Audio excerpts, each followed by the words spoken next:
This was a cultural movement that changed the world. I personally do not believe Bitcoin is going to do anything to be successful and change the world if we don't get the culture dialed in and make Bitcoin this fun, opening, and inviting place to be so that people are willing to jump in and learn about Bitcoin. And that's what we're trying to do with Base more than anything. The message isn't being heard by the masses. And the way that the culture changes or really grows, Bitcoin grows, is to bring in these new faces and ears so they can understand the values of Bitcoin and the benefits that it can bring to you, your family now, and the future generations to come. It's almost like a mission of how many little pieces of Bitcoin can we get out there in the world? You know, how many roads lead back to Bitcoin? And, you know, the trading cards is such a cool decentralized way of that. History evolves in spirals. We rise, we fall, and we rise again. Each time with new tools and new ways to imagine the world we want to live in. Today, that tool is Bitcoin. It's a new form of money, and it's a new form of meaning. I'm Yonat Vaks, an artist imagining a more conscious and free world through different mediums and stories. And this is the movement of art. In each episode, I sit down with artists, builders, and dreamers. Together we uncover how ideas of sovereignty, decentralization, and hope spread through creativity. New episodes will be released on the 8th and 21st of each month because symbols matter and they build civilizations. This podcast is part of the Bitcoin Art broadcast and is produced in collaboration with Bitcoin Art magazine, featuring curated full-page artwork from the world's leading Bitcoin artists. If you haven't already, order yourself a copy from bitcoinartmagazine.com. And please consider subscribing to the Bitcoin Art broadcast on YouTube, Fountain, Spotify, or on your favorite channel to help us spread the word and share it with someone who's curious about the future of art and freedom. You can find more information and listen to past episodes at bitcoinartbroadcast.com. And you can follow me on X and Nostr. The links are on my website at yonatvaks.com. That's YONATVAKS.com, where you can see my art and sign up to my newsletter that goes out once a month with behind-the-scenes stories and special subscriber perks. Together, we are on a mission to spread Bitcoin culture and its values through art, ideas, and meaningful conversations. Join us in orange pilling the world through beauty, stories, and soul. Okay, so we're in episode 4 today, and today we're here with based trading cards. So I'm gonna just jump right in, and why don't each of you introduce yourself, how you're connected to based trading cards, and tell us, so in trading cards, like in Pokemon, when it's like a whole world with lore and characters, and just using like kind of something that anyone who doesn't know base trading cards might have heard of. So tell us, apart from your introduction, who you are, what's the world of base trading cards that you enter for each of you? You want me to lead it out? Go ahead. All right. Go for it. So, I'm Alladin. I'm the founder of Base Trading Cards. The lore of base trading cards has grown quite a bit over time, but the ultimate mission for base trading cards is to teach the things that public schools around the world don't teach. Very, very important topics. The number one most important is around money and finance. These are topics that are very difficult for most people to want to open up. It's very taboo to even talk about with most friends and family, but at the end of the day, money and finance is everything to every person, whether they like it or not.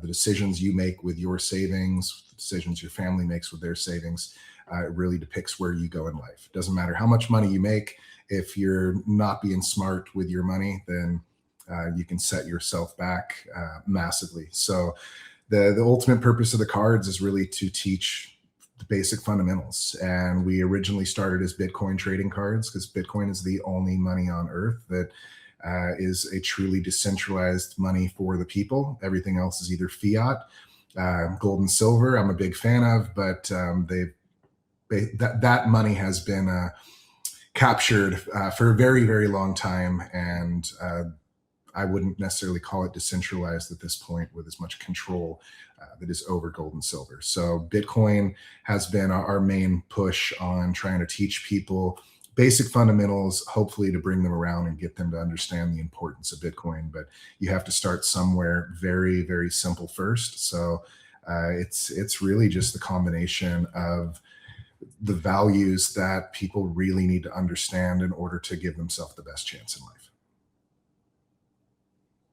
Okay.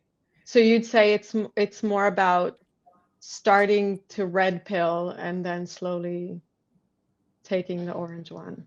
I would say, Is that you say is that so Bitcoin it's like here's the starting with here's the problem, and then when you understand it, I'll show you the solution. yeah, I mean, we've come a long ways on that. We were pretty heavy Bitcoin specifically in the beginning, even though we had the other categories, but it's all about learning and improving. And I've definitely learned, and we've been improving on the fact that people really do need to understand the basics before you can throw them into the fire. And most people don't even understand what scarcity is. Trading cards and currency, they're one in one. I mean, it's amazing how much these two economies really are in tandem. So what I've noticed is most people don't even understand what scarcity is. The word finite really doesn't exist in most people's vocabulary. So yeah, start off very, very simple in order to be able to bring them to the deeper, heavier education down the road. I think Safety and Moose did one of the best jobs with the Bitcoin standard of the first, 90% of the book not really being about Bitcoin whatsoever. So more and more, that's really the direction I'm trying to lean towards, is the success Safety had with me on learning about Bitcoin. I needed to know all of the basics before I could ever understand Bitcoin. So you could kind of consider the orange pill in a pack, what we do, being the Bitcoin standard in the pack of trading cards. Okay. Asanoha? Yeah. Hello, everybody. My name is Asanoha, and I'm the founder of Bitcoin Art Magazine and co-host of the Bitcoin Art broadcast with Yonat.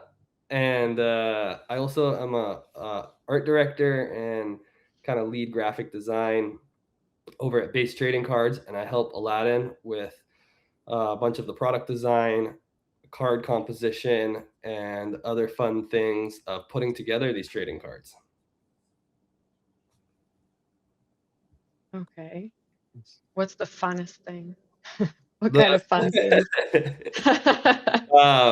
Proofing stuff for the 6th time now. The funnest thing is probably when Me. yeah. That was the red pill. That was the entrance gate. Yeah, Alladin calling at 11 p.m. saying he needs something done right now is the funnest thing. No, it's I think putting them together and getting, as with any kind of print product or a production of any kind, once that like finished product it's all done and it comes back, it's pretty fun to like see something that you've helped create. Yeah. And that's taken so many moving parts and pieces to create, and like getting to see it in the physical form and hold it in your hand and like rip open a pack of cards, so that's really cool, I think. And then yeah. And I want to say, as someone who's been part. Sorry? I said opening packs of trading cards is definitely the funnest. It's the fun part. Yeah. I want to say, as someone who's been working closely with Asanoha on the podcast side, Alladin, I understand your choice of artistic director. Like you're so in all of the details that like it's really, really impressive. So, and like seeing the Genesis magazine. So thank you. OCD is good when it comes to Yeah. Sometimes. Okay. Bitcoin Jesus, tell us about yourself. um, on the lead pleb of culture. I don't know how to describe I don't know how to describe myself necessarily, but I came across Aladdin and the Bitcoin trading card project in early 23, and it's been nonstop on board since then. It's been a journey, an exciting one at that, and a lot of education behind it. Not only just about how businesses and everything works, but again, as Aladdin touched it, the education about finance, Bitcoin economics, and how the world works within scarcity, and what's detrimental to our survival of the future and the debasement that we're facing each and every day. So it's been quite fun. That's I would say my fun thing that I've enjoyed is the knowledge I've gained along with the friends and the friends that we call family now. But just the education, the nonstop learning, it's always an everyday of growth that is on board with this project. So Okay. And if again, like someone listening to this that doesn't know, that wants to see base trading cards for the first time, or like what would be your, like, how do you go down the rabbit hole? Because when you look at the site, you can see how much is put into the details and the lore, and there's an explanation about everything, and it's amazing. But where do you start? Like, what's the entrance, would you for me to say? take it, um, Any I of you, yeah. I would say know your audience, whoever you're talking to or quote unquote trying to sell to, because each different person that you're approaching this with, it is a different aspect that they're going to look at these cards on. So, a Bitcoiner already kind of understands, scarcity and things like that. So you don't want to just pound them and hammer them with, oh, this is scarce, it's limited. You want to talk to them how in depth we go with Bitcoin and everything like that, and then it really catches them attention. And then the artwork, oh, we worked with Yonat Vaks, for instance. So a lot of Bitcoiners know your work, and that really catches them. But if I just came from a card show recently, and what I talked about was the scarcity, because like Aladdin said, that they don't know that. So I would explain to them like, hey, this isn't like Pokemon, no bash against them, but we're limited printage. Like we do things very, transparent and scarce, and everything's by the book, and it's like you said, attention to detail. So when they hear that as a card collector or someone that's outside of the Bitcoin space, that catches their attention. So I approach it in different ways to really gain them to have their attention on, be interested in what this trading card project is about and what we offer. So yeah. Okay. Is Do you think that's kind of like because there's something about scarcity that is like teaching you what Bitcoin is, but there's also something about trading cards that's like, it's that, I want the rare card. There's something that's like speculation in it as well, which you're saying that's kind of like a gateway to people. Do you think that's like a feature, or like, is that because sometimes we go against speculation? So do you think that's a feature or a bug, A feature, or is that part definitely. like we're okay? I don't mean to cut you off. I was gonna say it's definitely a feature. Trading cards have been around over 155 years, I believe, since the late 1800s. So the culture is permeated into society, and it's not going anywhere. It's here to stay, and a majority of the world understands whether they like it or not, what trading cards are. And having the scarcity aspect, just I think again it's a feature because they've seen many different projects throughout the years dwindle away because of how it's overabundance of printing, or they veer away from their original prospects of what they wanted to bring to the culture and things like that. So staying on course, staying true to yourself, again being transparent and things like that, having those qualities behind your project, tends to propel you into a high level of acceptance within society. So I definitely think it's a feature. Okay.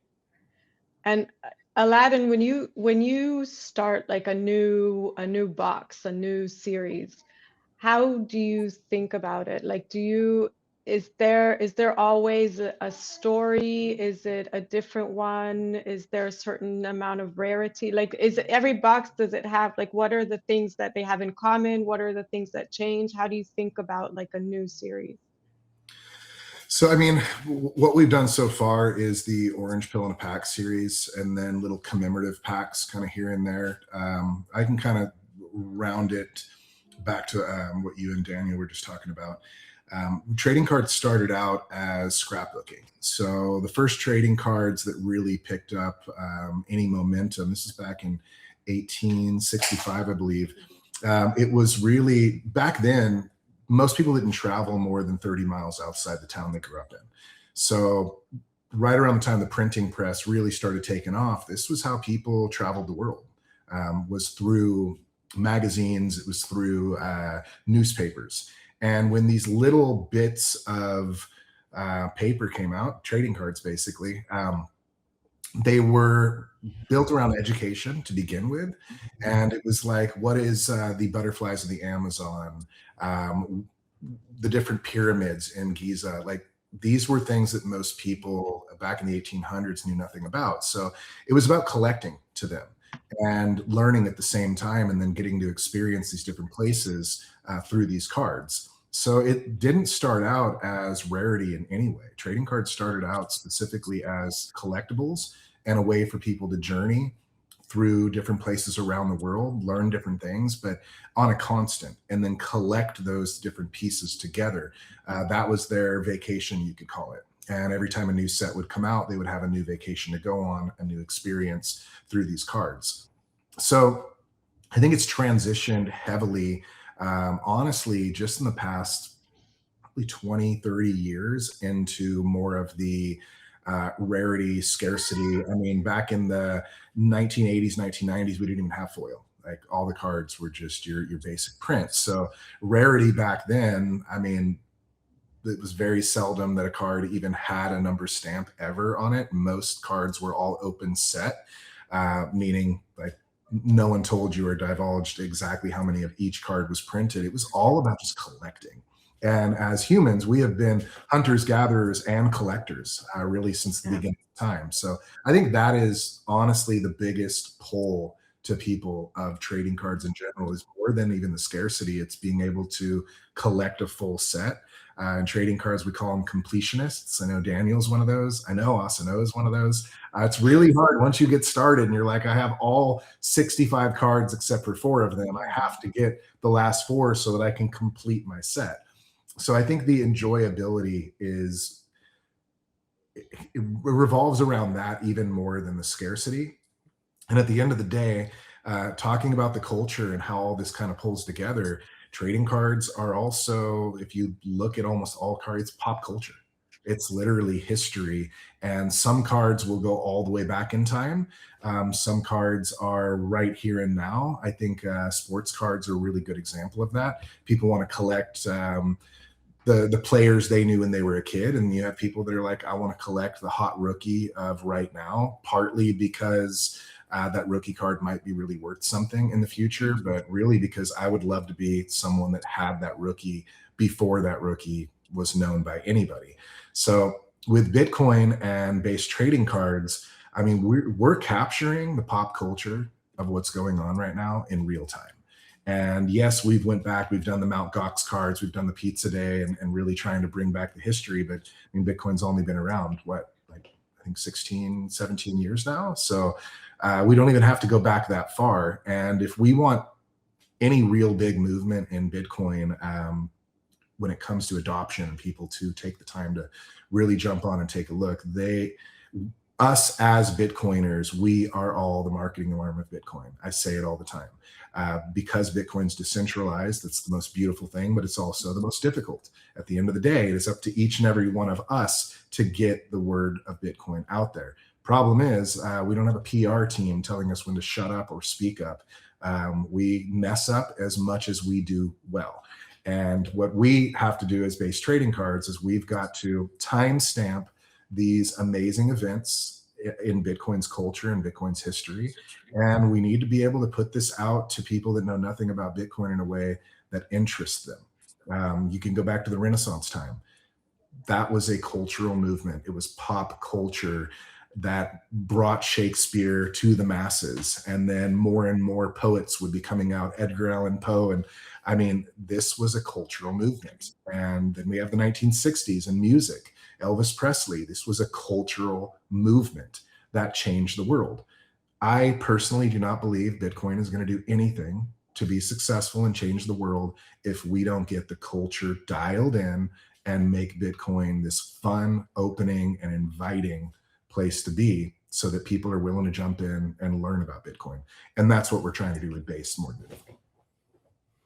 Okay, interesting. So is that why there's the cards with like people on them, like Michael Saylor and like the people in Bitcoin? Is that part of the story? It's part of the story, It's good, like, bad, or ugly. It's part of the story. And yeah, there's a Yeah. huge risk to it. But at the end of the day, who was hot and popular and doing really big things, even just back in 2022 when I was launching this, there were a few brands that were just doing amazing. They were building, and we all thought this is going to be the big brand that really helps bring Bitcoin to the masses. And now that brand is completely unheard of, and they've pivoted entirely, and we don't even know where they're at. So it is being able to, as Bitcoiners that lived in that time, look back and go, yeah, man, remember when that company was supposed to be the company, and now they're either no longer in business or unheard of, or they did something terrible and they're no longer around. As much as it is dangerous for us, because we don't want collectors to go, oh, well, because they put this person or this brand in their cards means that they promoted them or they're trying to advertise for them. It's not. It's culture. Each person we put in there, each brand that we put in there, it's really just capturing 2022, 2023, 2024. This is what was going on. Whether you call it good, bad, or ugly, that's not the point. The point is, this is what was happening in that year of Bitcoin. yeah, it's interesting what happens to those cards as well. Like if something, like, do you think those cards, it's like, speaking of rarity, like, do those cards become more rare or more interesting in a way? Or you're nodding, Asanoha? Yeah. I'm just, everything you guys are saying is good. It's really interesting. I think a big thing for me, at least as I see it with base trading cards, and kind of same with the Bitcoin art magazine, is there's a factor of just infiltrating the world as we know it with Bitcoin related stuff and items and products and companies. And base trading cards is fulfilling a role in that, and Bitcoin art magazine is fulfilling a role in that, and all of these other companies and projects, whether they succeed or fail, are filling roles in that. And it's just making Bitcoin part of daily life, and it's hyper Bitcoinization on a societal level, beyond it just being a stock that's traded in your brokerage account through some paper Bitcoin on Wall Street or whatever, right? So like there's been a lot of different parts, there's been a trajectory of different parts of society and subcultures or cultures within society that have adopted Bitcoin, starting with, of course, gamers and or internet cypherpunks, creating Bitcoin, and then other internet culture enthusiasts and cypherpunks and coders and programmers, adopting it. And then you had a lot of gamers adopt it, and of course the black market adopted it. And as we see time goes on, I mean, there's like a very clear, there's a clear chart of like different parts of humanity that adopt Bitcoin in some way, or part of their people adopts it. And so I think it's just, we're just going to see that as it goes on and on. And so this is a cultural front, or a cultural arm of that. Is the trading card industry is just massive. It's a huge industry. I never was like, I mean, when I was a kid, I had Pokemon cards and Yu-Gi-Oh and stuff, but I was never like a big collector kind of person. myself, I'm more of like a minimalist at heart, but the more that I've worked with Alladin and hung out with Jesus and other collectors and been making some Bitcoin collectibles myself, I realized like this industry, it's like massive, like the trading card industry and the collector, the hobby industry of collecting stuff. It's just huge. And like Alladin said, it is like this big part of human society today, like comic books. I mean, people collected stamps, people collect all kinds of things. And so this is I think a really great way of potentially orange pilling people, teaching them more, and just like infiltrating like a huge part of society that exists out there. I mean, it's I don't want to say the wrong numbers, but something like an $80 billion a year industry. And there's like conventions every single week all around the world. And I think that trading card collectors and just collectors in general, they're some of the so they're another group of people that I think will and does more easily than others often understand Bitcoin because of that scarcity, because of there's something collectible about Bitcoin itself. And so, and there's these parallels that run that are just, it's crazy with overprinting of trading cards and then overprinting of fiat money. And, so base trading cards is kind of like the Bitcoin of trading cards, which is really interesting. And the more you like learn about trading cards, the more I've learned about it, the more I've been like, wow, like this is, it's very, very similar to fiat money in the way that some of the big trading card companies overprint and they just print an insane amount, and there's no transparency or any kind of accountability or audit on how much they're printing. And so I think, base trading cards producing the only fully transparent hit list in the entire trading card industry is just, that alone is just such an amazing like piece of information for anybody who's into trading or trading cards or collecting stuff to like understand. And that just immediately helps you understand Bitcoin, like what gives that something value. And value is so subjective, but what gives it value? And scarcity gives it value. Sorry. Thank you. Yeah, I totally agree, and I want to say that I kind of share that thing you said of I don't have the like collecting bug as well. I'm kind of the opposite. I don't connect to things in a weird way. I kind of like, but however, when I got the whale pack, I had that feeling, I think for the first time in my life, in a way, that feeling of like, oh, I want to open these. What am I gonna get? And now I'm not like, I think I got a 1-of-1 Asanoha, and I think you wanted it to buy it, and I was like, no, I'm not. This is mine, So there is something about the, and I think it's the quality, because like, when I see other cards, like, my son collects like the Pokemon, like there's something, like you said, in the quality that you see, the beautiful artwork and the just the finish of the cards that are like, wow, this is artwork. It's not just a trading card. So yeah, I think that's a big part. And another thing about like, this thing you're saying of like getting to people through another way, through trading cards, through something that's fun and collectible. We were, the last episode we did was about memes, and we were talking about this, that we live in a world where people are trying to get people like in their in their ideology or in their group through fear mongering, through rage, through anger. It's like all over the place. You open X and everything is like fear mongering and hate, and there's something about, Alladin, like you said, like Bitcoin doesn't have a marketing team, but there's something about like the natural marketing team that has chosen the path of jokes and like jokes, if I'm talking about me, not jokes, but like the fun and humor and the trading cards as well. Like it's like a fun way to learn about something and not through fear. Do you think that's a good way? Like, there's something in fear though that gets us more, right? That makes us like open our eyes more because we're human, and that, you know, that's, but do you think the actual fun part is a better way, even if, I don't know, like, what do you think about that? 100%. And I only learned from the teachers that made class fun.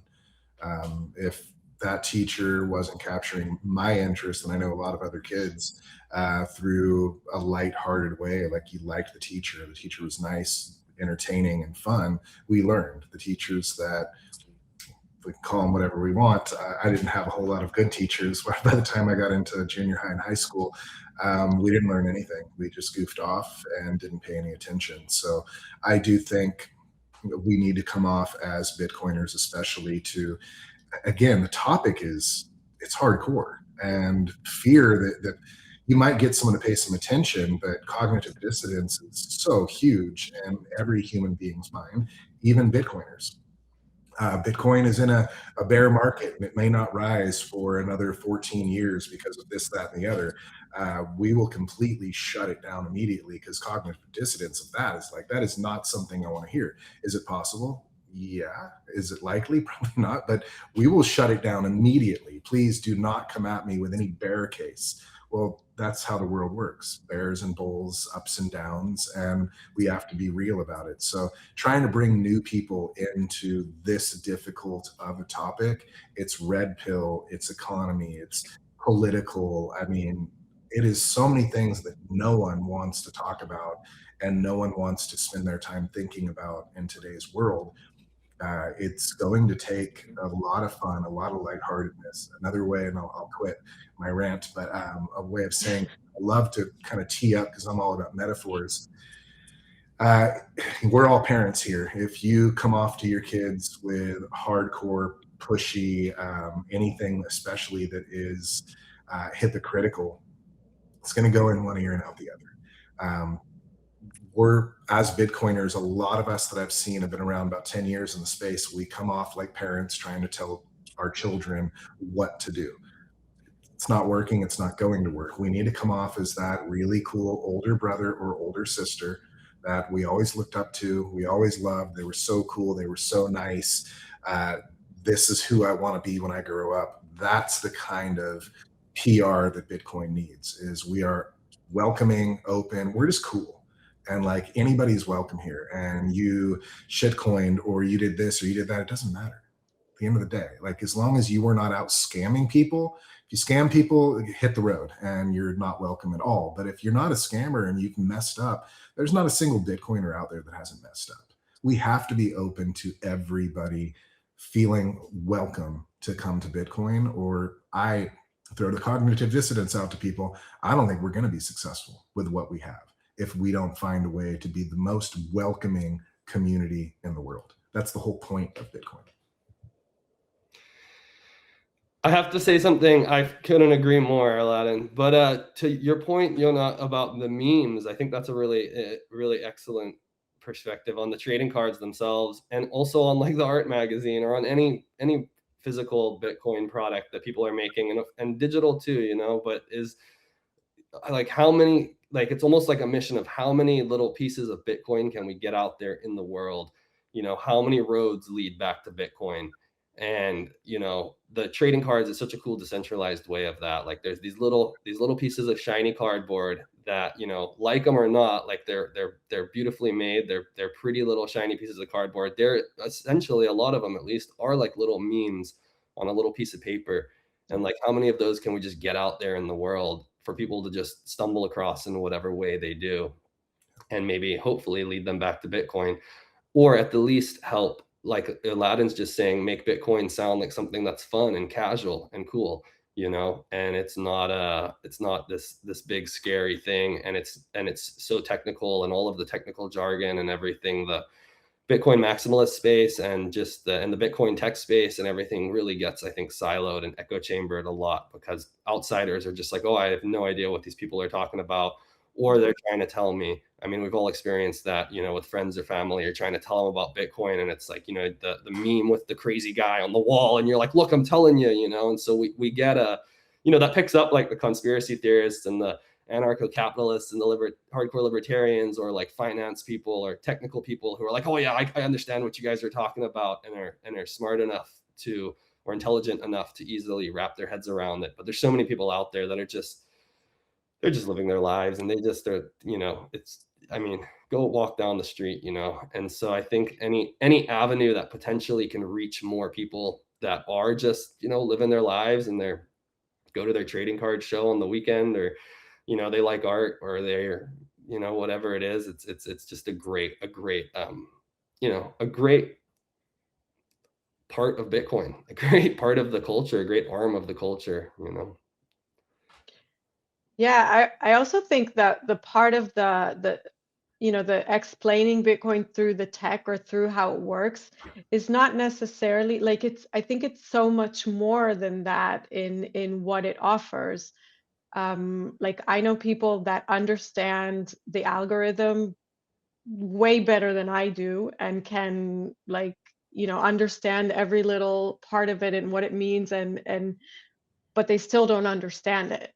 They'll still say, like, I've talked to people like this, they'll still say, yeah, but we have credit cards, so like what's the point? Like, yeah, okay, it works, but we don't really need this. Or like, because you don't have to just understand the algorithm, you have to understand um, a little bit about economics, a little bit about how the world works that we don't want to look at, you know, the little things that I think the cards are talking about. Like, so, like Daniel, when you said like I learned a lot, how did that, can you talk about that? Like what was the process? What you would like take a card, Yes. like I Oh, what? well, before I get into that, I want to mention memes. I mean, one meme that went around for a bit in the Bitcoin space was "Make Bitcoin fun again," and this is what Bitcoin trading cards is doing, is making it fun again, because these suits are in now, and it's kind of killing It's killing the the vibe. funness within It's Bitcoin. killing the vibe. It's killing the vibe. It's killing the vibe. So base trading cards making Bitcoin fun again, physically, and it just hands down. Without culture, community dies. It transgresses back into its beginning stages, where you have to restart everything all over again, and at that point we've lost the plot. So, but with learning things, I thought, I mean, I I knew some things before I got into Bitcoin, and then getting to Bitcoin in 2018 or whatever. Like I started going down the rabbit hole like we all do, and then I learned a lot. But then I realized I didn't know as much as I did when I opened up these packs of cards and I saw the Hungarian Pango, for instance, was on one of the cards. I'm like, okay, I mean, it's a currency, but I thought that's all it was. And I turned it around on the back of the card, and it explains how it's like the most hyperinflated, you know, currency ever in all of history, where it went to like 100 quintillion, you know, dollars. And it's like, what? You know, like, how is that even physically possible? So just things like that, I didn't even know at all. You know, and that's just one card. And there's many cards throughout the many different sets that have been published. So the education, you know, just brings you one level deeper down the rabbit hole that you would never have thought about doing, because it's a physical algorithm now. It's not just an algorithm that you get onto the internet and you type some things in now and you have no control over it. You know, it's just whatever the internet feeds you, like that's what you're kind of like, you know, feeding to yourself and your mind. And so, but with these packs of cards though, it's like you pick and choose, okay, well, S3 is warriors versus villains. You open this pack up and then you pull a card called MIC. Well, what is MIC? It's the military industrial complex. You turn the card around, and so like you take the time out now, as long as you need, as deep as you want to go, and you learn about different aspects of villains that are, you know, really damaging the world and taking advantage of, you know, regular citizens that may not have a clue about how things really work. So that it's really that's one thing besides the whole scarcity and the culture and the collectability. Like hands down, the education with these cards is what has got me and is what it's kept me being a supporter, helping out, volunteering my time, being at the conferences, and really just orange pilling everybody else. Was like, you know, after I do my spiel with them, I'm like, listen, this education, like, it will save you. I'm not exaggerating, because it saved me in an aspect where, you know, I know now what I didn't know then, you know, and it's like a lot of people don't get to go to that point where they're like, oh man, like I thought I knew the X, Y, and Z, but now I really see that I have so much more to go. So that's one thing with these education of these cards has really helped me with. Yeah. So, like Alladin, how do you choose? Like I find it's so interesting. Like you know, it's like all this mythology and all these parts that you choose to talk about. How do you choose that? Do you feel like you're writing the, you know, because there's the mythology that goes around, right? And then there's the that you know, the stories or the things people talk about, and then there's the mythology that gets written, right? The Odyssey that came to us after, you know, someone, after it was written. So do you feel that? Do you feel like you're writing the mythology? Yeah, You I feel mean, like Homer. sometimes I really do. It's like series 2 is Fudbusters, and it came out in 23 in the depth of the bear market.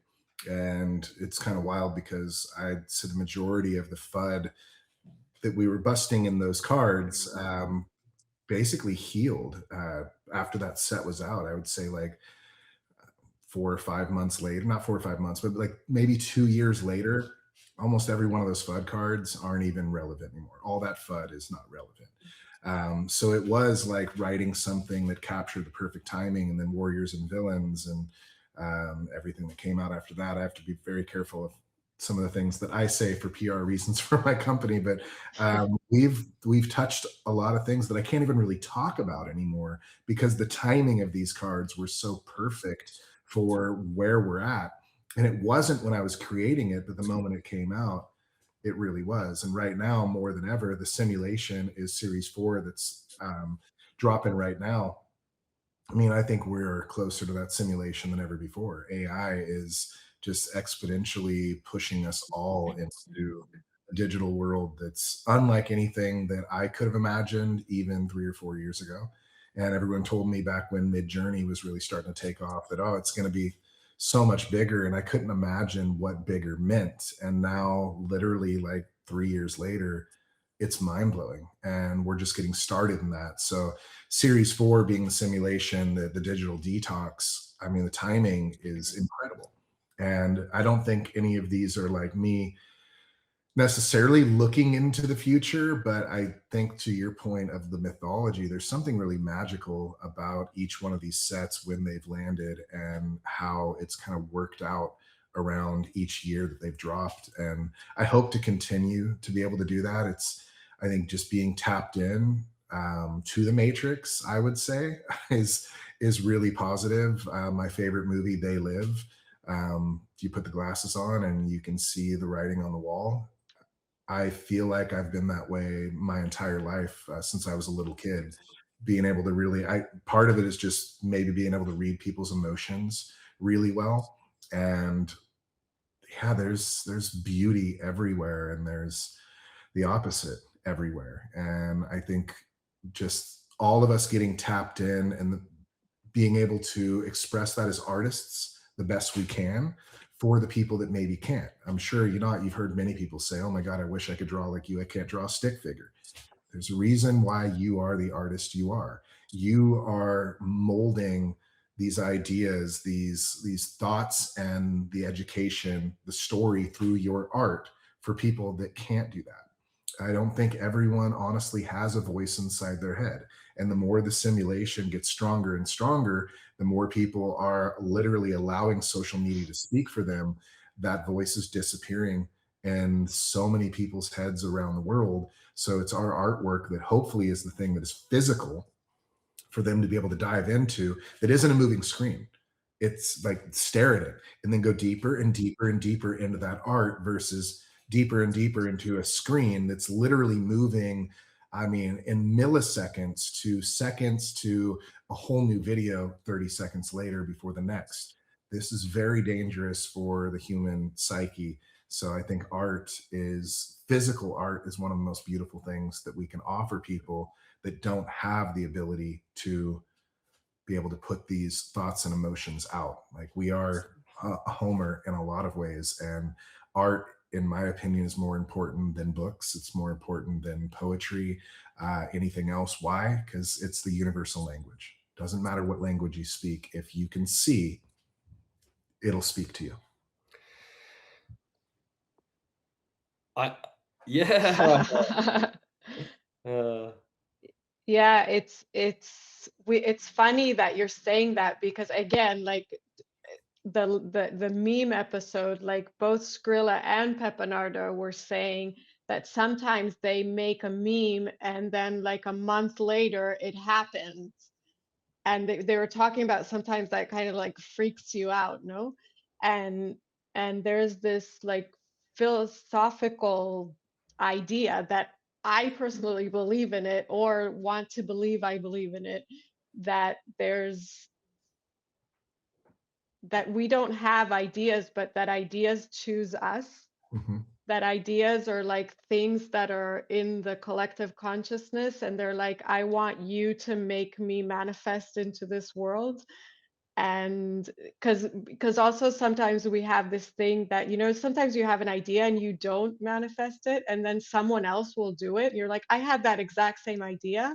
And I like to think of it as like the idea wanted you to make it and you didn't, so it just went to someone else that will do it, because they have this like proper, they have their own um consciousness, they have their own kind of life. It's obviously, I mean, we don't know if that's, I'm not saying that's how the world works, but I like to think of it like that. And when we, you know, when you're saying you make this the art, and then the world happens, the things happen, it's like it feels like there is this thing that you wake up. And I think you're right that it's becoming more and more like, a few weeks ago or a week ago here, there was really bad wind, or there was like notifications of really bad wind, like to the point where they would notify your like they took like the government notifies in your phone.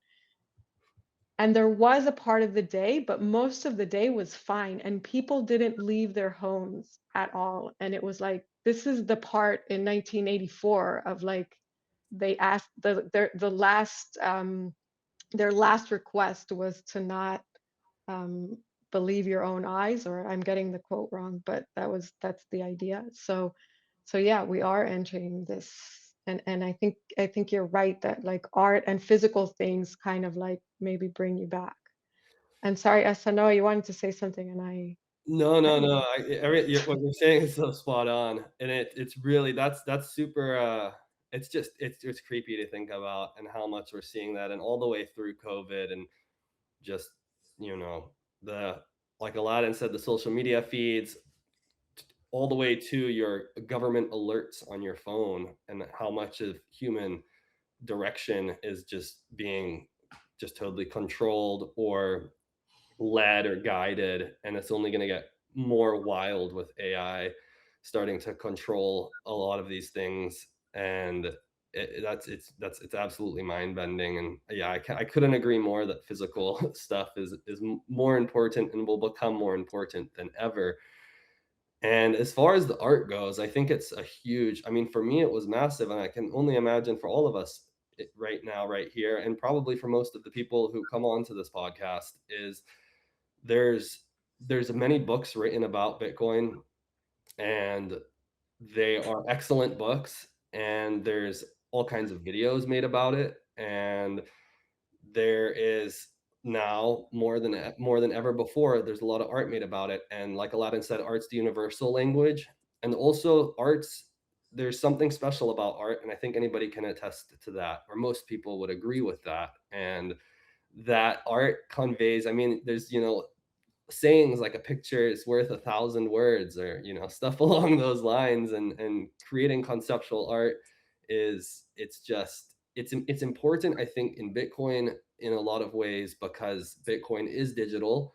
And it's interesting because Bitcoin and Bitcoin culture actually teach you a lot of there's a lot of connecting the digital to the physical. And like the reason a lot of us are, I mean, I would only imagine most Bitcoiners, in one way or another, they like Bitcoin, they want to fix the global monetary system so that they can have better physical lives. Like, I don't think anybody actually just likes Bitcoin because it's digital and they want to live in a pair of Apple Vision goggles all the time. Like, everybody wants a nice home to live in. Everybody wants good food for, for them to eat, for their kids to eat, and like have a nice view and a river to go swim in. And so I think, like, money at a base level is so you can have nice physical things, and it's not so that you can acquire, better skins in the metaverse, which people, collect all kinds of digital things too. And that's totally fine. But at the end of the day, we're, I think most of us at least are here for a better physical life. And so I think the physical Bitcoin art is amazing. It's helping to conceptualize something that's digital and something that isn't entirely tangible. Of course, there's Bitcoin mining and Bitcoin hardware, and that's a physical part of Bitcoin. But the vast, majority of Bitcoin is digital. I mean, Bitcoin itself is digital, and then the vast, I would say, majority of Bitcoin related stuff is digital, or education is digital, or it's a lot of ideas as well, which are amazing, wonderful ideas and philosophical, but a lot of it's like literally ideas of like, and information, which is in our minds and is, in digital or in text. And so like helping to bring that information into a conceptual, visually, appealing or just visually descriptive format, I think is so important for all of the visual thinkers out there. Definitely. And like 100%. Alladin, can you tell us about the new series that just came out? Like, Yeah, what is it about? It's still orange pill in a pack. It's series 4, 21,000 packs once a year. And then again, we have a theme for each set that comes out each year. And this theme is the simulation. So you're still going to learn a lot about Bitcoin. You're going to learn a lot about freedom, some tyranny, that we still have all the different categories you learn from. But the main theme category is the simulation. And it does not tell you what to think or how to think. It's literally just there to have you ask the question. And the artwork is really the biggest part that'll help you to ask the question. And then the little tidbit on the back, if you take the time to read it, that'll really kind of tee it up for you a little bit more. But what we've really tried to do with this set is, to Asanoha's point on Bitcoin really teaching more about the physical. I mean, one of the biggest things it brought up for me was the buildings that were built during the Renaissance time and the craftsmanship that went into these buildings, the artwork on the ceilings. Like, it's incredible. And this is just non-existent nowadays. We slap up buildings, we slap up walls, and you go into neighborhoods and it's the same cookie cutter house after house after house. Craftsmanship has disappeared for so long. So proof of work in Bitcoin is one of the most important aspects of it. And how do we relate that proof of work to Bitcoin? The main thing we're trying to do in series 4 around the proof of work beyond what we've done in the past is take it to a whole nother level when it comes to the actual printing and manufacturing aspect of this.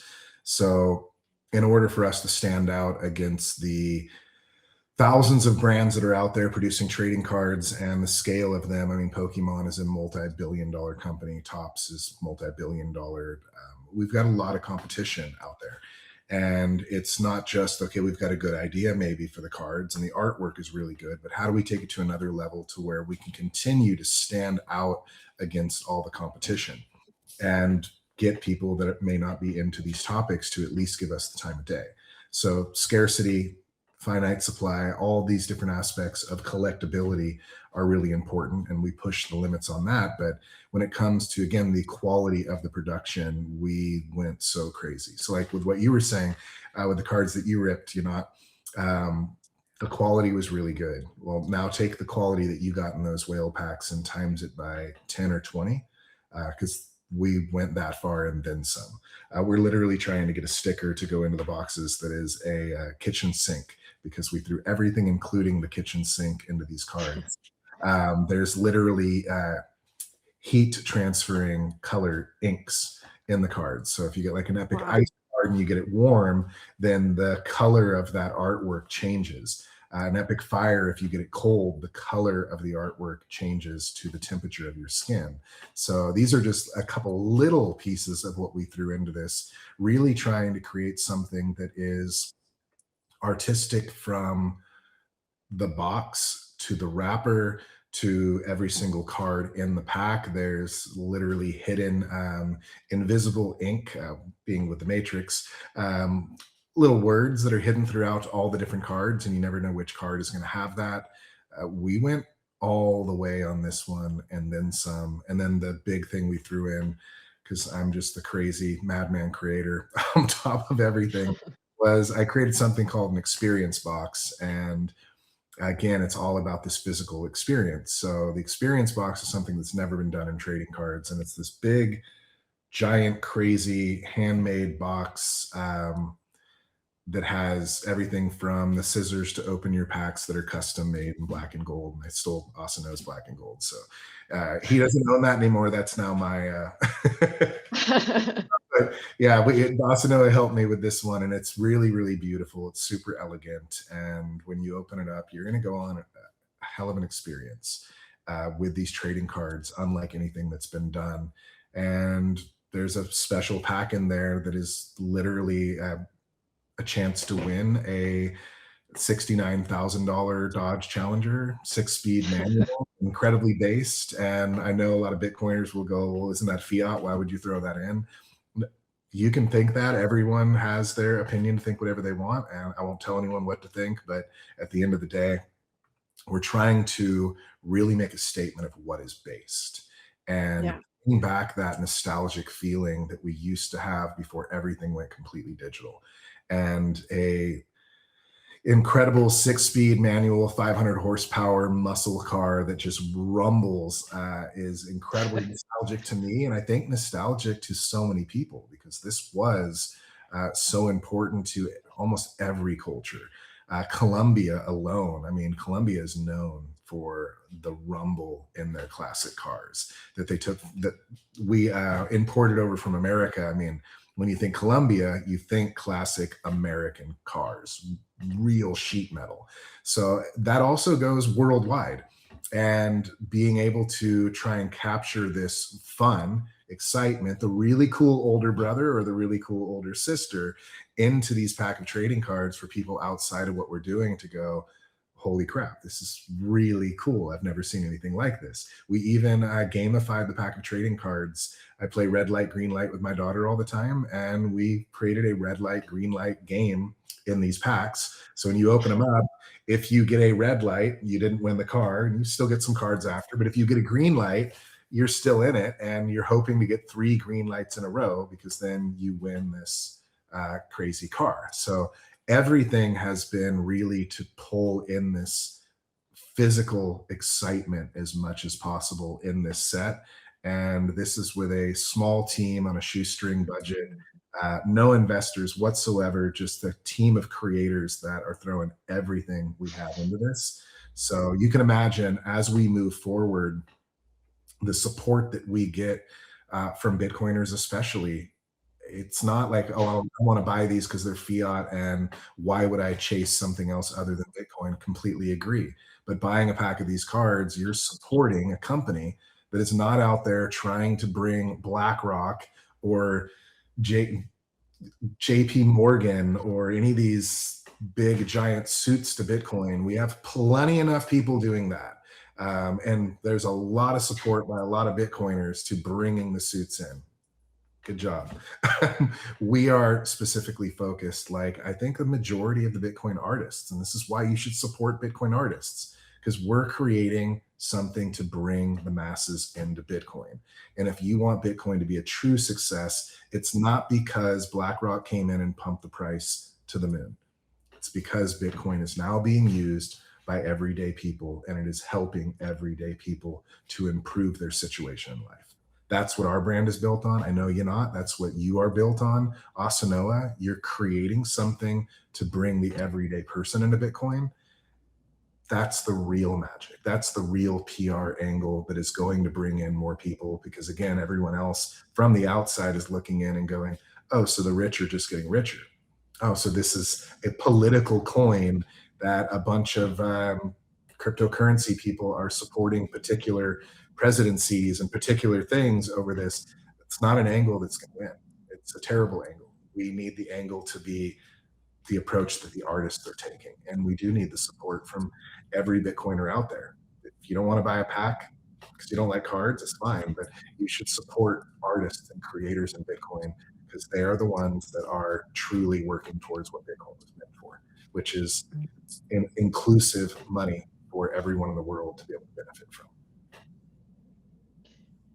And I want to add, because I heard a podcast you were on, to anyone who doesn't know, and you can correct what I'm saying or add to it, that Alladin puts his money where his mouth is. And the way you talked about how you choose artists, not the artist packs, but your artists that do the other cards, that you choose them, that sometimes you go through artists that you choose and maybe you didn't like, you'll still pay them. If an artist, which I know sounds like of course you will, but in the art world that's not a given. And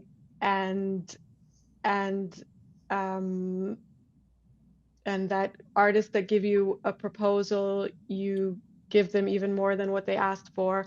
And these are things that I want to say to anyone that's not an artist or doesn't know how the art world or the fiat art world works. It sounds maybe normal, but it is absolutely not. I cannot tell you the amount of times people wanted me to work for, not for, paint my wall, people will see it, you'll get, whatever the things to not pay artists or not appreciate the work that goes behind it. So, I think there's something true to the way you work in every aspect of the way you work, because a lot of people they talk about values but they don't walk the walk, and I think you really walk the walk, and that's a big part of the success of these trading cards and why people are so connected to them, because it feels real. It's not just like I don't know, like a money grab or whatever. It's real. Everything about it is real. So yeah, thank you. It comes out. So like I've started doing like rapid fire questions toward the end.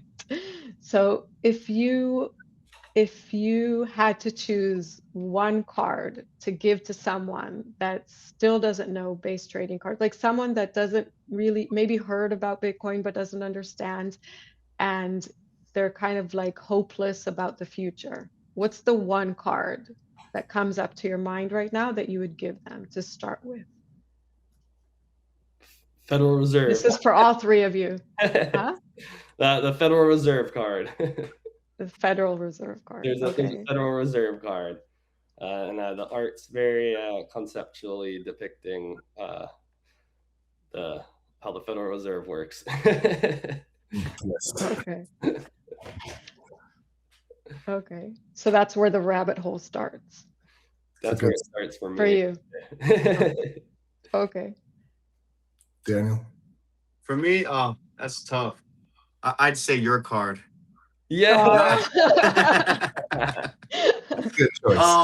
That's a given. I mean, other than my card. We're in the 21st century, technology. Alladin mentioned AI and stuff like that, and just I'll have to go. I have one here in front of me. It's the CBDC card, the central bank digital currency. So that's very telling with the artwork there, and a lot of people get it confused with Bitcoin and think that is the CBDC, which once you go down the rabbit hole, you realize that it's not, and it's totally different and separate. But again, with the education on the back, that kind of gives the people the beginning part of that education to like realize, oh wow, it is two different things. So I would have to go with the central bank digital currency card. Okay, interesting. Alladin, you got like a lighter one, because we're coming in with the scary cards. It depends on, like, I tee up my orange pill depending on each individual person. Again, I feel like just emotions and people, I've always been really, really tied to that. So it would be different for each individual person, but I'm a very, very firm believer that Bitcoin is valueless and has no chance of doing anything positive if we don't have freedom. So I would go with the freedom card, because if you don't understand and appreciate the importance of freedom, then you're never going to understand and appreciate the importance of Bitcoin. And again, if we don't have freedom, Bitcoin's not going to, it'll just make the rich richer basically and give them an amazing money to be able to continue to get a lot richer. But freedom is everything. At the end of the day, it's more important than Bitcoin. It's more important than anything. And that's what we need to preserve more than anything. That's what we need to educate people on more than anything, is the importance of freedom, the difference between tyranny and freedom, communism and freedom, socialism and freedom, capitalism, crony capitalism, all these things that are just this blurred mush of incredibly difficult things for people to understand and realize for good reason. Beautiful, amazing people that think that socialism is a good thing. You hear them talk about it and you're like, well, yeah, I get exactly why you think that would be great. But you're misinformed on what socialism is at the end of the day. These are the main things before I even consider talking to people about Bitcoin. Do they understand the importance of freedom? And to anyone out there, the advice that I do give is be really careful how you tee up Bitcoin to people. Don't go too far too quick. It's the rabbit hole, right? And when you're falling down the rabbit hole, if they're scared before they start making it down the different tiers, they're never going to survive. You have to come in slow and easy, and you got to educate. And I think, again, the most important thing, I'll stop my rant, is you have to give them hope. Because if you're just scaring the crap out of people, it's bad, it's conspiracy, it's all of this, and there's no hope and beauty built into where we can go, the cognitive dissonance is going to run them into the angle of, I don't want to hear anymore. So I know as Bitcoiners, we want to come out, we want to hit it hard and toxic, and okay, you're going to fail 99% of the time. There may be 1%, but 99%, you're not going to succeed. So that's my advice for people. Make sure you keep love and hope in there. Otherwise, yeah, you're going to fail. Yeah, 100%. And what's one unexpected audience you'd like Bitcoin, you'd like the base trading cards to get to?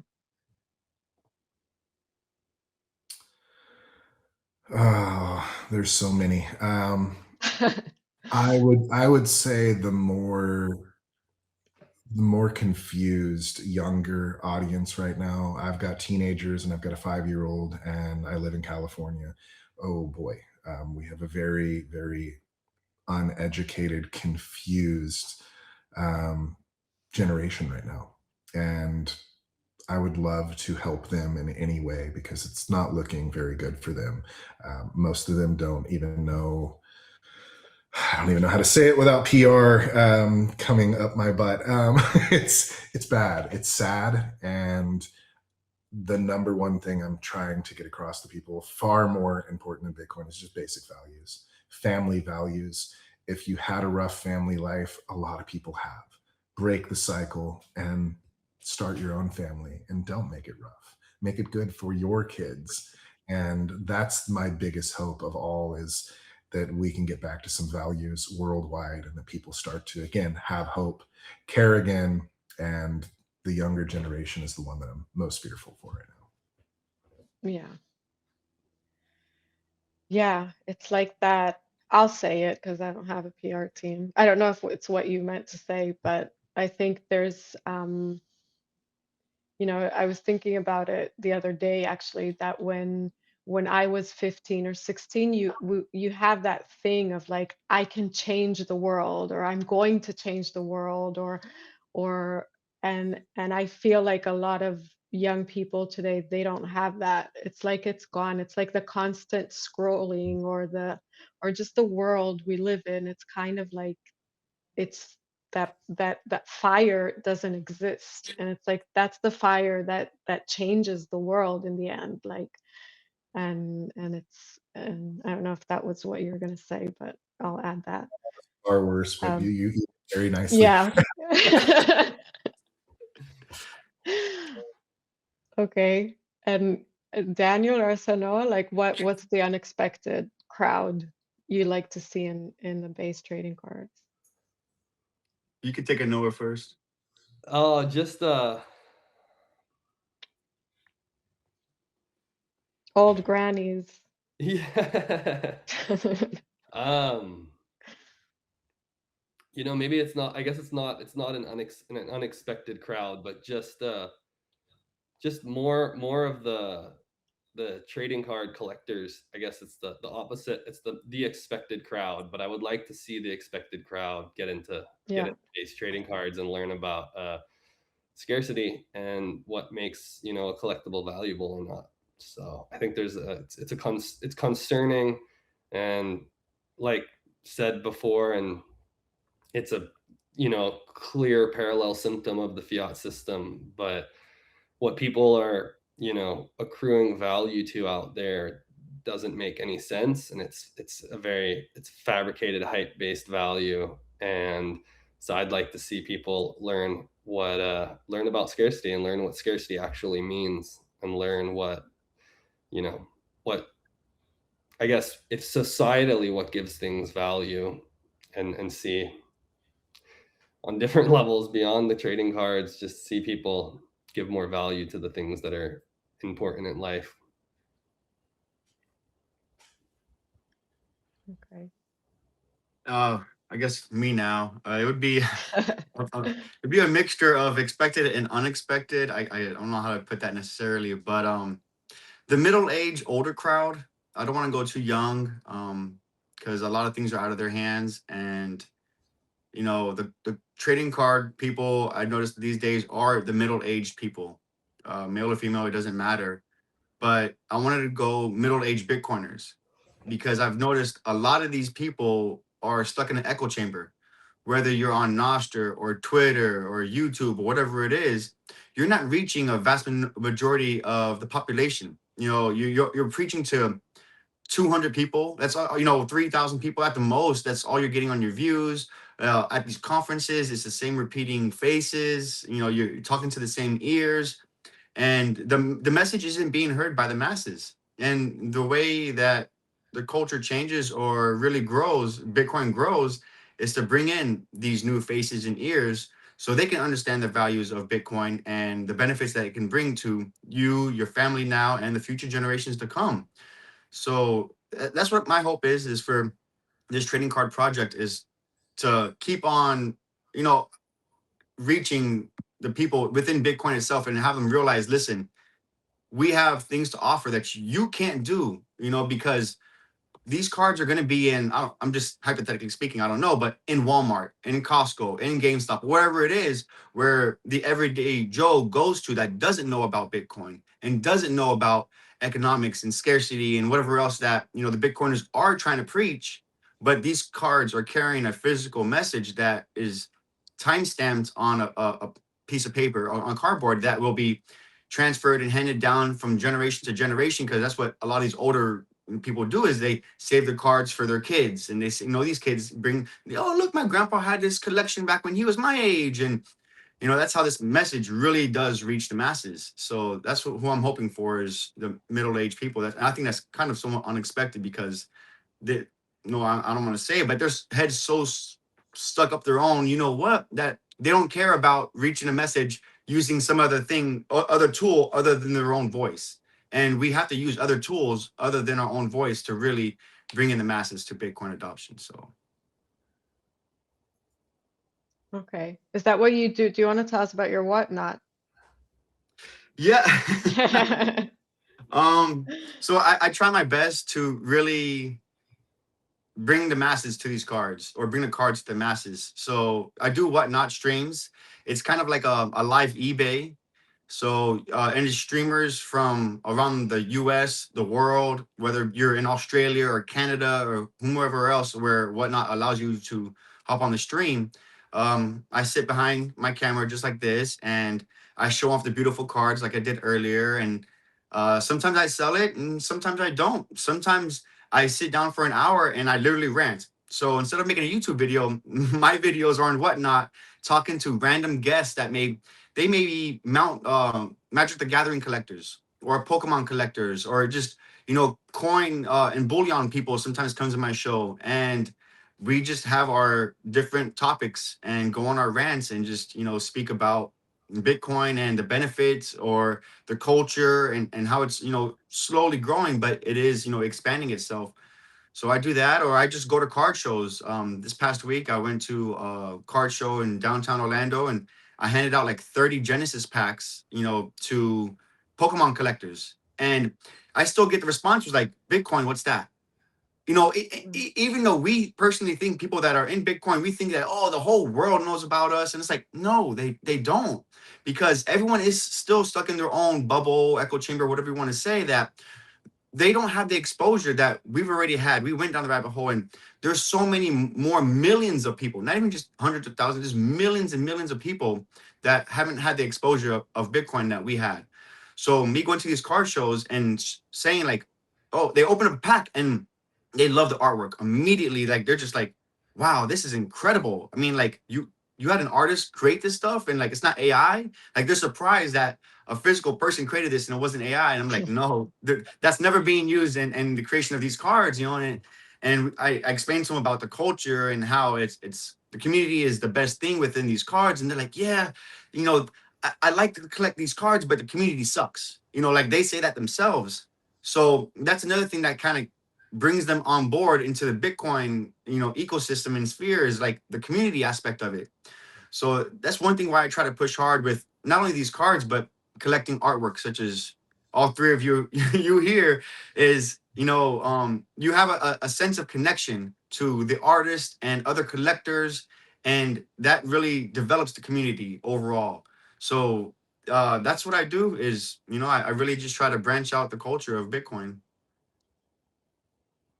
Yeah, and I think it's amazing that you're able, because you know, you touched on something that I think when you're inside something for so long, you forget how it is to not know about it. You forget how it is to be a beginner, and sometimes um, it's hard. You know, not, I don't think a lot of people easily bridge that gap to like come to someone that doesn't know and start from the beginning without them feeling, you know, without making them feel that it's too much, or that they should know about this, or, you know. And Yeah. so it's yeah, it's I think it's a talent to be able to teach something, um you know, knowing something, and to be able to teach it in a way that makes it interesting, and not feel like you're coming from above in a way. So Condescending. that's, Mhm. yeah. I catch myself with my friends all the time. I'm like, wow, I sound so condescending right now. Yeah, no, I because I think when you're in, like I said, when you're in something for so long, you forget. Like a lot of things seem trivial to us, but they're not, and you forget what that trivial thing is, or how it felt to start. Yeah. Um, Literally speaking and language. sorry. You're literally speaking a different language to people when you're talking to them about Bitcoin and they don't know anything about it.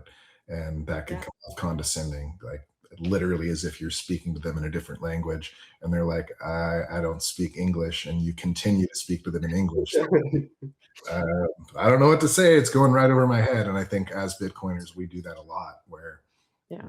we think they understand our language, and it actually comes off insulting a lot of the times. Yeah. So it's so Yeah, or you obvious. don't. How don't you? You What what?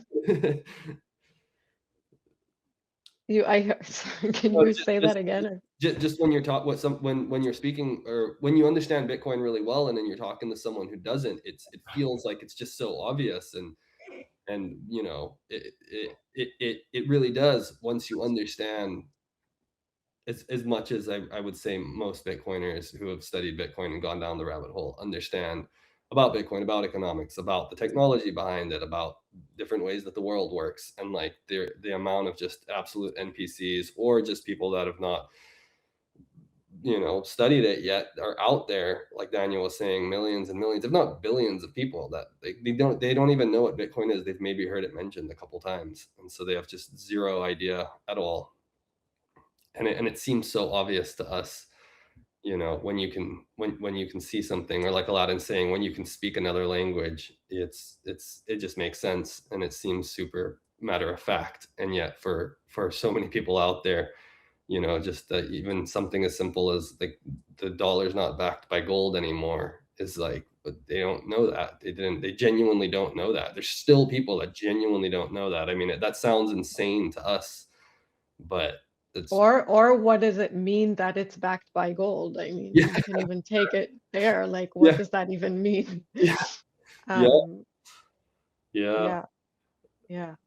It's Okay, so it's an unsettling thing, how the spectrum is so wide, and in this reality that we're living in, and how many people are out there that live in such entirely different realities. It's definitely a little unsettling.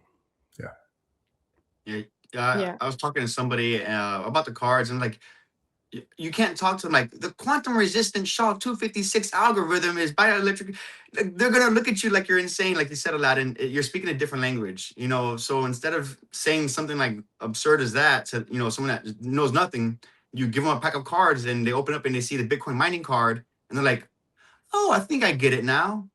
So it really, I don't want to say dumb things down, but makes it a lot easier to understand in a way that is comprehensible to their minds that they haven't been exposed to things yet. So Yeah, it's even being starting to be like, I've had that with like with the honey badger painting, even like that, like I showed it to people and they'd say, I don't get it.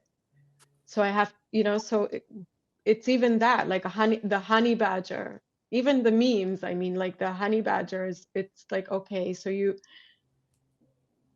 it's maybe obvious if you're in the ecosystem, but if you're not, it's not. But then I use it as a way, oh well, the honey badger is because, like, explain the meme, and then you kind of explain through that what Bitcoin is. But it's even that, to understand that, oh, in my head it's like, yeah, this is obvious, but it's not.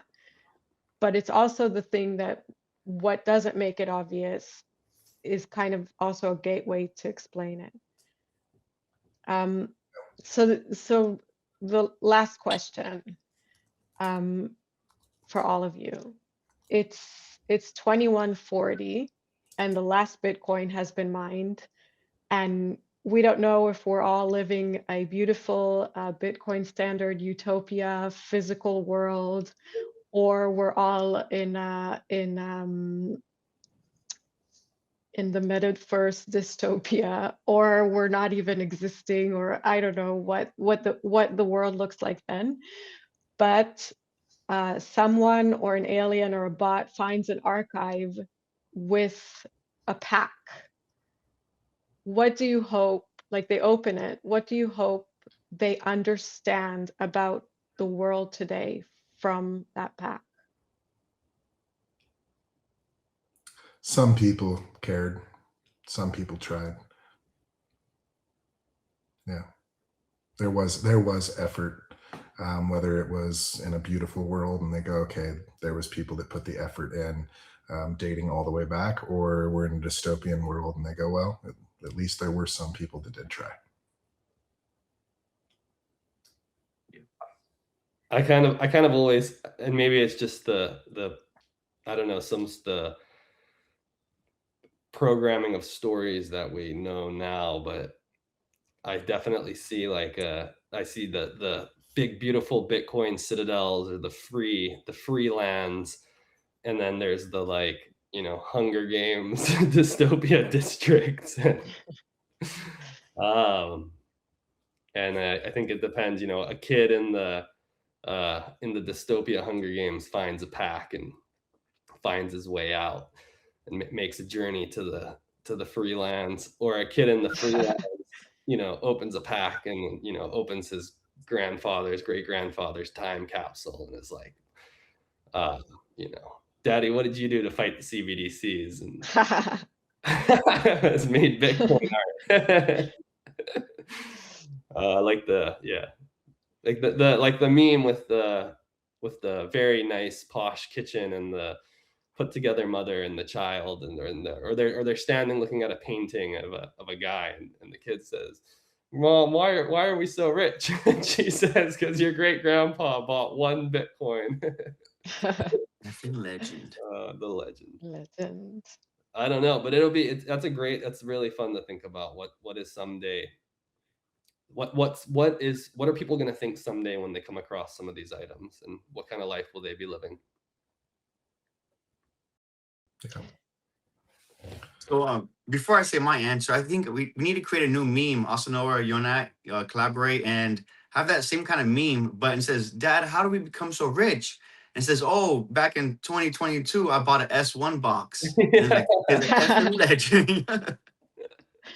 I'll just say that was a little teaser for something that's coming. Okay. I'll just say that. My answer though, seriously, would be a little bit kind of touched on what Alladin said with the hope aspect and everything, or you did something. But I've always liked the analogy of what I was taught by my high school teacher was planting a seed, in the minds, and that seed eventually grows to a garden, a tree. In S4 we have a new card artwork out. It's the Liberty Tree. So hopefully, someone opens up that pack and was like, wow, like this, everything that we're doing now brought us this liberty to the future, or even the liberty within our minds, because it can either grow to a garden of weeds or a beautiful rose bush, and depending on how it's watered right now in this stage that we're in the present moment of now, will dictate how this future rolls out. So I have high hopes that we will see that beautiful rosebush garden, with whenever 2 or more minds are collected together, like nothing's impossible. So we're all here for a brighter future for our future generations and the people we love. So, the mission that we're on with these cards and everything else that we're doing, the artwork and everything is planting that rosebush garden, that little seed right now, just a seed being planted. And sometimes we won't be able to see it, bear fruit, but we know that it's going to pay off. Yeah, well said. Yeah. Okay. Is there anything you guys feel like you want to say that you haven't? Buy some damn cards. Yeah, you haven't said that. No, I mean, I don't want to show too hard, but no, I've made more money with these Bitcoin trading cards than I have with Bitcoin. And I'm not exaggerating, hands down. The scarcity with these cards, the artwork, the valuable. We see Pokemon cards getting sold for millions of dollars, actually. So why can't these Bitcoin trading cards get sold for millions of dollars in the future? Just like Bitcoin, a Bitcoin. of Bitcoin, millions of dollars of Bitcoin. Again, just like they said about Bitcoin, you might want to get some just in case it catches on. So you don't have to go buy boxes and cases and whatever else. Just buy one pack. Support a Bitcoin business company that is trying to orange pill this world on a neutral, beautiful level. You buy one pack just in case it catches on. It ain't gonna hurt you. It ain't gonna be the death of your Bitcoin stack. Like, come on, people, wake up already. So, all right.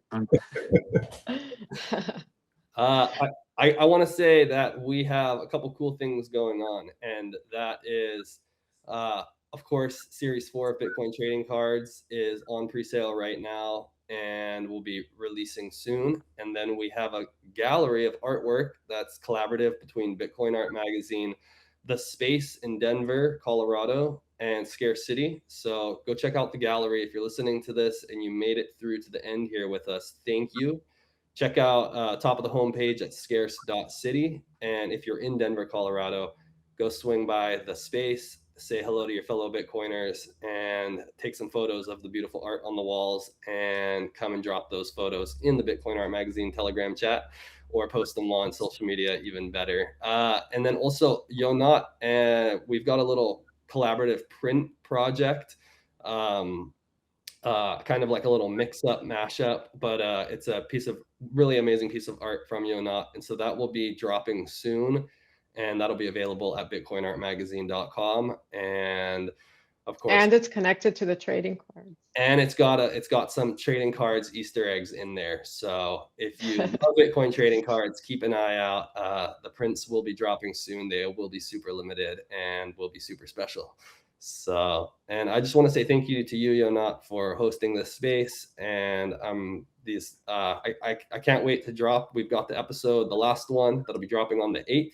That's in a few days here. And then this episode will be dropping on the 21st. And then I know you've got some other really good ones lined up. So thank you for hosting this space and doing this kind of roundtable format. It's just great. And it's really exciting to see this kind of audio gallery developing alongside Bitcoin Art Magazine. So, and of course, a big shout out to Alladin for letting me work with him and help him on his decentralized graphic novel that is the trading cards that he's writing. And Daniel, it's always a pleasure. Daniel is one of my most OG collectors of my art. So Daniel's been supporting my artwork since pretty much nearly the beginning. So shout out to you, Daniel, and for getting out there and just being the beautiful soul that you are. Thank you, man. Totally. I second that. That and many artists, supporting many artists. You're amazing. Yeah. Thank you. The real Bitcoin Jesus. The real Bitcoin Jesus. There it is. You know, I just want to say thank you guys for letting me share the space with y'all. It's been an absolute pleasure. I don't want to cut Alladin off. So I just wanted to say thank you, though, to all three of you. It's been a beautiful time spending this with y'all. So thank you much. I appreciate it. Yeah, that's all I got as well. Really, really appreciate you having us on. You're amazing. Looking forward to getting you into the next pack we build and continuing to work with you in the future. We're just blessed to find the people that we have found in Bitcoin. And at the end of the day, my last little quote, the citadel is not a place, it's your community. So build your citadel, because that is it at the end of the day. Yeah, and for anyone who's not in the base trading card Citadel on Telegram, go get into it. Safe place. We rip scammers to shreds. So scammer, you're safe in there. Yeah. Okay. Thank you all for coming. It was really, really fun.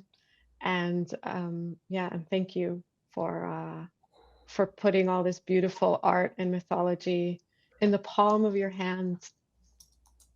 Stay blessed and stay based, y'all. Yes. Yeah.